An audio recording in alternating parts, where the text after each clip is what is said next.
हाँ, आपका नाम क्या? मैंने कहा हर दफ़ा एक आधा मिनट ज़ाया हुआ करेगा, उनको कहें एक दरमियाने रखें, जो ऊंचे कद के हैं वो झुक जाया करें बात करते वक्त। मेरा नाम है उस्मान हैदर और मेरे अबू का नाम है खलील खालिद। मेरा सवाल है कि शैतान हमको बुरे रास्ते में लेके जाता है, उसको क्या? शैतान जो है वो हमको बुरे रास्ते में लेके जाता है और उसको मार क्यों नहीं देता? अलमिया मानते क्यों हैं लोग? नहीं, उसको मार क्यों नहीं देता? अल्लाह ताला क्यों नहीं मार देता शैतान को?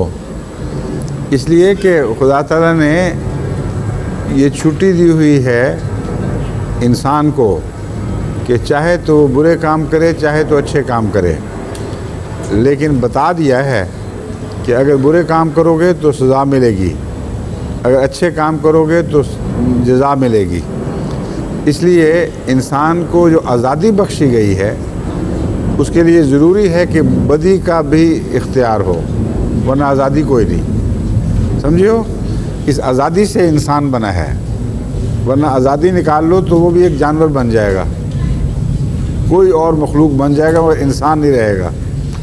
तो इंसान की शरिश्त में वो आज़ादी दाखिल है, चाहे तो ये करे चाहे तो वो करे।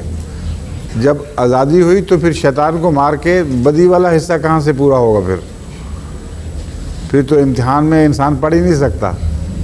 फिर सिर्फ फरिश्ते उसको कहेंगे अच्छा काम करने के लिए, बुरा काम करने के लिए कोई कहेगा नहीं, तो आजमाइश कैसे होगी? समझियो?